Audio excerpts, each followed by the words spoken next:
Yan o, hinila o. Tingnan mo sino nung unang ano, kung paano hinatak ni Aura yung guy. Ayan. Ayan.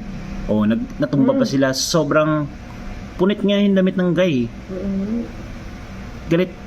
Galit na galit si Aura. Hindi niya pinapalabas yung guy hanggat di naguhubad ng short. Ng pantalon. Or pants. Ayan.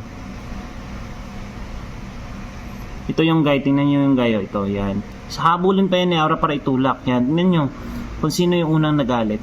Sino unang naging physical. Naging ano, nag-aalboruto na si Aura dyan. Yan.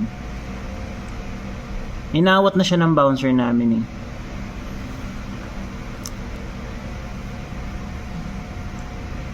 So dito parang nagtatawanan pa si yung guy, hindi pa inaano kasi nga akala na ano, pero naiinis na rin yung guy kay Aura kasi na masyado ng physical yan. Tutulak pa yan ulit.